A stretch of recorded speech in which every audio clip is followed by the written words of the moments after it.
This is 12 News at 10. Disaster tonight in the Superstition Mountains. This plane went down in a very rugged part of the mountains. A plane slams into the mountainside. There's no rescue, only recovery. I saw these orange sparks coming out of the plane, and then it exploded.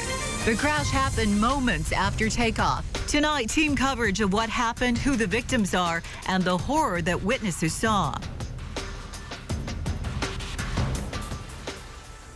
Good evening. Tragedy in the Superstitions. On a night when families are gathering for a weekend holiday, tonight 6 people are dead. We are learning that the victims are 3 adults and 3 children. We have just heard that one of the children's bodies has been recovered, a small child. They believe that the other 2 victims of children are between the ages of 5 and 9, so 3 little children among those victims. The call came in around 6:30 tonight. Take a close look at this video from a security camera that was on top of a home in Apache Junction. Now, if you watch closely, you can see 2 separate explosions. The second one, much larger, much brighter. We did receive a phone call from one witness telling us that she saw the plane explode right before it hit the mountain. Sky 12 was over the scene within 15 minutes after the crash. This is what it looked like. Multiple fires burning. Taking a live look, it doesn't look like the flames will be extinguished anytime soon. You can see the debris field there.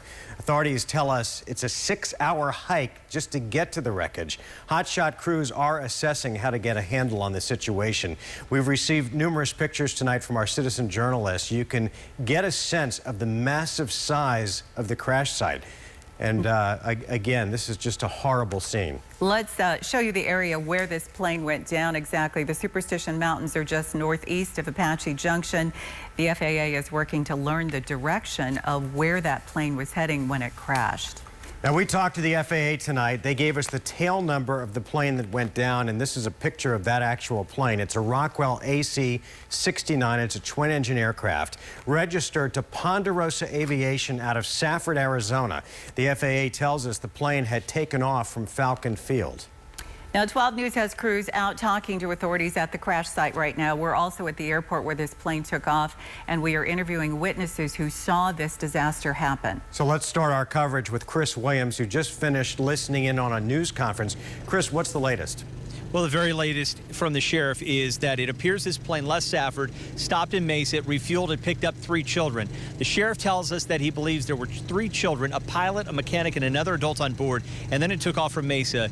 He believes tragically it was headed back to Safford for Thanksgiving celebration when it crashed over here about 300 feet below the top of Flatiron. We're told that this rugged area is a canyon area, that you can see that there are 2 areas burning. One of them is the fuselage. In fact, the sheriff told us that the fuselage is still on fire and some of that area around there appears to be contained, so they're not worried about a wildfire.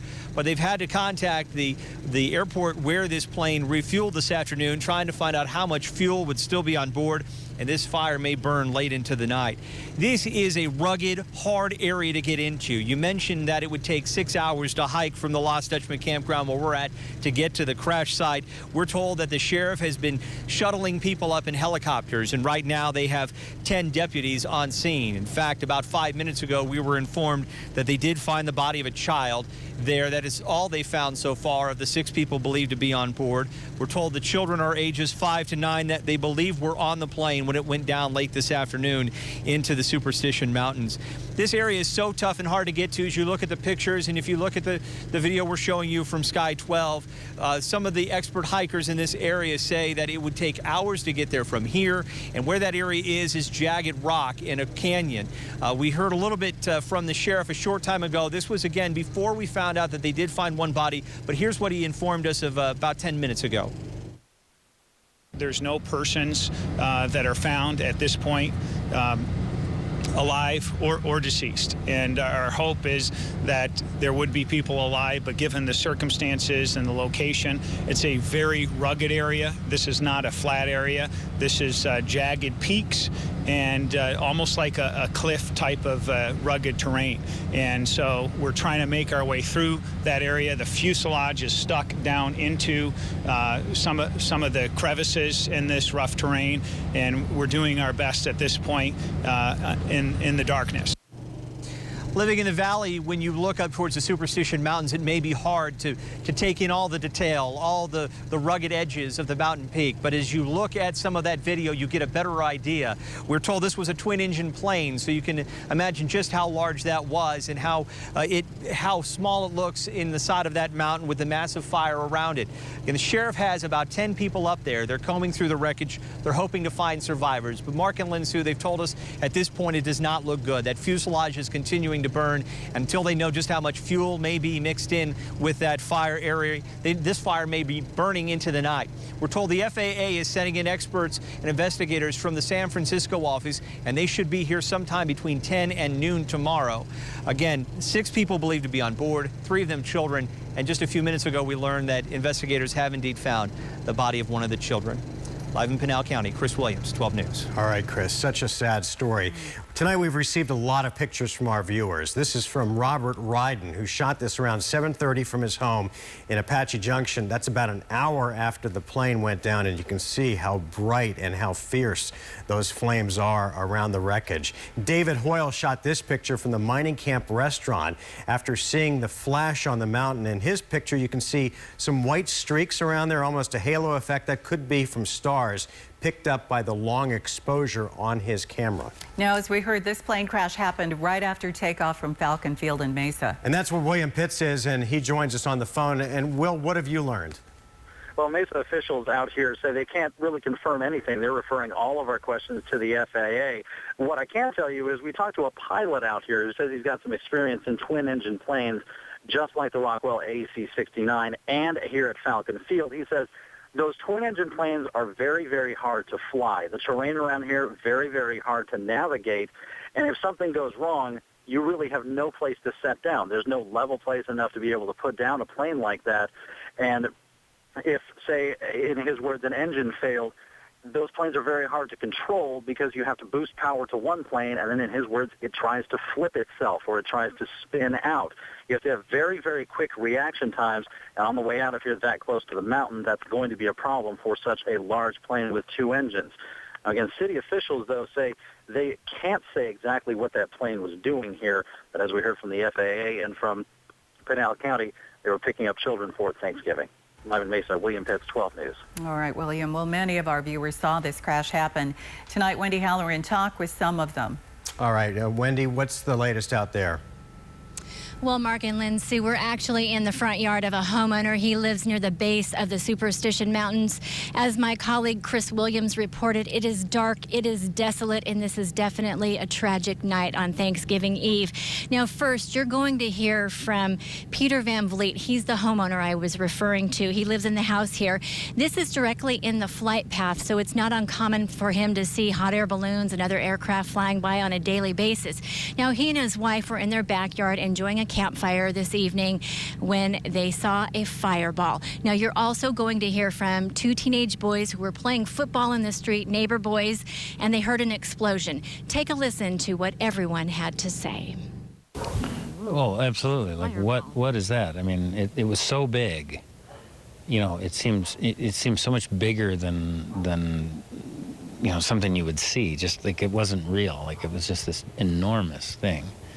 And so it just sort of caught us, like we sort of stood there, and you know, then it just had to be a plane crash. It had to be. Like, guys, look at the mountain, and then we just see like that, and just something exploded huge in the mountain. That's really sad, because like that's probably like tragic for someone, especially around. Now, everyone we talked to is deeply saddened over this, learning the news that there may be no survivors in this, and they're rallying together. Like I said, they tell me it's not uncommon for a lot of aircraft, hot air balloons, to be in this flight path. It's just a daily occurrence, but tonight it turned out to be a tragic one. Reporting live from Apache Junction, Wendy Halloran, 12 News. All right, Wendy, so sad to happen on Thanksgiving Eve. We still have so many unanswered questions tonight about just what caused this plane to hit the mountain. The FAA and the NTSB will take over the crash scene from Pinal County Sheriff's Office tomorrow. The NTSB is the lead agency in a situation like this. They'll be here about noon tomorrow, and we'll talk to investigators to get a better view of the crash scene in the daylight. We hope to bring you the identities of the victims and exactly what happened. And in a little bit, we hope to have a live interview with Pinal County Sheriff Paul Babu, so we're working on that and hope to have that a little bit later in the show. You can imagine he's a very busy guy tonight. Right now, we want to get back to 12 News up-to-the-minute coverage of tonight's deadly plane crash in Apache Junction. Let's get you back out to Chris Williams, who's near the scene. Chris? And we're joined now by Elias Johnson with the Pinal County Sheriff's Department. Elias, we're at the Lost Dutchman campground. We're just not far from the headquarters. What's the latest you're hearing from the mountain? Well, we are moving still forward with the search and rescue mission. As your viewers know now, it's also going into a recovery phase. We've had one child found so far between the ages of 5 and 9. All of the children that were on that plane were told were ages 5 to 9. It's rugged terrain. We've seen the video, and it's hard to tell at night when you see those flames just how rough it is. What are you hearing from the people who are going up there? Just how difficult this area is, because it's not like people are walking up there. No, we're being flown to the top, and they're hiking down. So one phase is how do we get the bodies out, and then secondly, if we do find somebody, which we hope we do, how do we get them out of there safely? The fuselage is still burning. The sheriff said that it looks like the fire's contained, but any idea how long that might burn? It could burn as long as it's going to burn. At this point, if it doesn't threaten any structures, we'll let it go. As soon as it threatens the safety of anybody, we'll get hotshot crews up there if we have to. But it's very inaccessible. The part of the plane is still in like a crevasse area up there. It's still on fire, and as we've shown the pictures throughout the night, just how dramatic it is up the mountain at roughly 4,500 feet. Down here, this is a busy campground, and this holiday weekend, it was all but packed. What should the public know about what's happening down here and will impact people who might want to come out here through the weekend? There's going to be search and rescue people, NTSB. I would anticipate this is going to be shut down. I know it's kind of a bummer for folks that want to come up here, but you know, we have a big job to do, and we got to do it thoroughly. And NTSB is going to come in here tomorrow and handle all the updates. They're going to relieve us. We're going to secure it.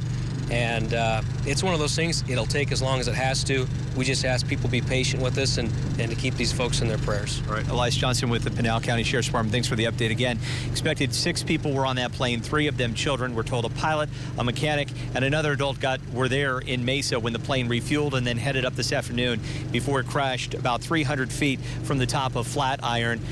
Just a little while ago, we learned that they did recover one body, the body of a child.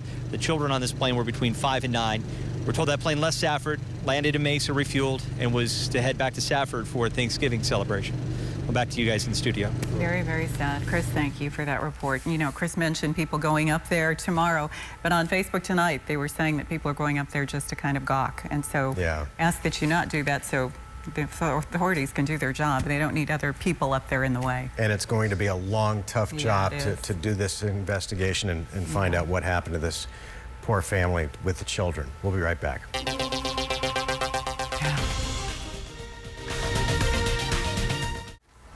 As we wrap up our coverage tonight, the Arizona Republic had crews on the scene not long after the crash. Michael Shinham took these incredible pictures of the Superstition Mountains, and you can see the bright flames burning. Rescue workers had to be airlifted onto the mountaintop, searching for survivors. You can see their beams shining down onto the crash scene there. Of course, they've not found any survivors. We're told there were 6 people on that plane, 3 adults, 3 children. Those crews did find the body of 1 child, and they say that the children on board that plane ranged in age from 5 to 9 years old. These are live pictures right now from Sky 12. You can see the flames really have died out. Yeah, just barely flickering there. It's very dark out there, but trust me when I tell you, Sky 12 is over the crash scene, and it looks like the fuel has burned off for the most part, and just a couple of small flames continuing to flicker. NTSB crews on this scene.